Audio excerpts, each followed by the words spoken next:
ಹರಿಯಾಣ ಮಾಜಿ ಶಾಸಕರು NDA ಮೈತ್ರಿ ಶಿವಶಂಕರ್ ಸರ್ ಇದಾರೆ, ಅವ್ರನ್ನೇ ಮಾತಾಡ್ಸೋಣ. ಇಷ್ಟೊಂದು ಜನಸ್ತೋಮ, ಇಷ್ಟೊಂದು ಬೆಂಬಲ ದಾವಣಗೆರೆ ದಕ್ಷಿಣದಲ್ಲಿ ಈಗ ಬಿಜೆಪಿ JDS ಒಟ್ಟಾಗಿ ಕಮಲ ಅರಳಿಸ್ತೀರ? ಈ ಹಿಂದೆನೆ ಬಿಜೆಪಿ ಗೆಲ್ಬೇಕಾಗಿತ್ತು, ಅಜಯ್ ಕುಮಾರ್ ಅವ್ರು ಗೆಲ್ಬೇಕಾಗಿತ್ತು.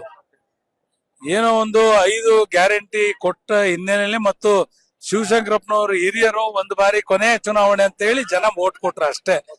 ಹಾಗಾಗಿ ಇವತ್ತು ನೋಡಿದಿರಿ, ಕಾಂಗ್ರೆಸ್ಗೆ ತಂದ ಜನ ಇದೆ, ಬಿಜೆಪಿ NDA ಅಭ್ಯರ್ಥಿ ಒಟ್ಟಿಗೆ ಬಂದ ಜನ ಇದ್ದಾರೆ ಸ್ವಯಂ ಪ್ರೇರಿತರಾಗಿ. ಹಾಗಾಗಿ ಇವತ್ತು ಬದಲಾವಣೆ ಪರ್ವ ಪ್ರಾರಂಭ ಆಗಿದೆ. ದಾವಣಗೆರೆ ದಕ್ಷಿಣ ಮಧ್ಯ ಕರ್ನಾಟಕದ ಒಂದು ಹೆಬ್ಬಾಗಿಲಿದು, ಉತ್ತರ ಕರ್ನಾಟಕಕ್ಕೂ ಮತ್ತು ದಕ್ಷಿಣ ಕರ್ನಾಟಕ.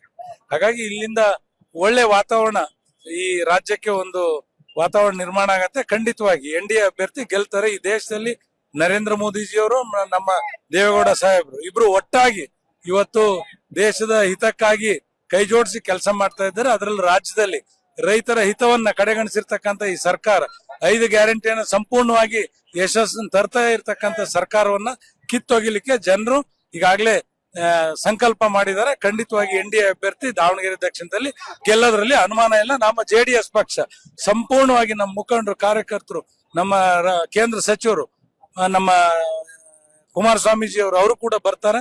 ಖಂಡಿತವಾಗಿ ಗೆಲ್ಲಿಸ್ಲಿಕ್ಕೆ ನಾವೆಲ್ಲರೂ ಕೂಡ ಸಂಪೂರ್ಣ ಪ್ರಯತ್ನ ಮಾಡ್ತೇವೆ ಅನ್ನೋದನ್ನ ಸಂದರ್ಭದಲ್ಲಿ ಹೇಳಿ. ಸರ್, ಖಂಡಿತವಾಗ್ಲೂ JDS ಇಂದ ಬಿಜೆಪಿ ಪ್ಲಸ್ ಆಗುತ್ತೆ ಮಧ್ಯ ಕರ್ನಾಟಕದಲ್ಲಿ. ಆದ್ರೆ ಬಿಜೆಪಿ ಇಂದ JDS 2028 ಚುನಾವಣೆ ಅಂದಾಗ ಎಷ್ಟು ಮಟ್ಟಿಗೆ ಯಶಸ್ಸು ಸಿಗುತ್ತೆ ಅಂತ? ನಾವು ಈಗ 28ರ ಚುನಾವಣೆಯನ್ನ ನಾವು ನೋಡ್ತಾ ಇಲ್ಲ, ಬಂದಾಗ ನೋಡೋಣ. ಯಾವ್ದು ಬರುತ್ತೋ ಅದನ್ನ ಎದುರಿಸ್ಲಿಕ್ಕೆ ನಾವು ಸಜ್ಜಾಗಬೇಕು. ಒಂದಾಗಿದ್ದೇವೆ, ಒಂದಾಗಿ ಕೆಲಸ ಮಾಡೋಣ. ನಾವು ಸ್ವಾರ್ಥ ರಾಜಕಾರಣಕ್ಕಿಂತ ಇವತ್ತು ಸಮರ್ಪಣಾ ಮನೋಭಾವನೆಯಿಂದ ನಾವು ಮಾಡ್ತಾ ಇದ್ದೇವೆ. ಖಂಡಿತವಾಗಿ ಮುಂದಿನ ದಿನಮಾನಗಳಲ್ಲಿ ಎಲ್ಲರಿಗೂ ಒಳ್ಳೇದಾಗತ್ತೆ. ಸಮ್ಮಿಶ್ರ ಸರ್ಕಾರ ಬಂದೇ ಬರುತ್ತೆ ಅನ್ನೋದನ್ನ ನಾನು ಹೇಳಿಕ್ ಬಿಜೆಪಿ JDS ಸಮ್ಮಿಶ್ರ ಸರ್ಕಾರ 28 ಖಂಡಿತ 20 ಕಮಲ ಅರಳುತ್ತೆ ಈಗ ದಕ್ಷಿಣ. ಇಲ್ಲಿ ದಕ್ಷಿಣದಲ್ಲಿ ಗ್ಯಾರಂಟಿ ಅರಳುತ್ತೆ. Thank you so much sir. Connect Karnataka, ಇದು ನಿಮ್ಮ ನೆಟ್ವರ್ಕ್.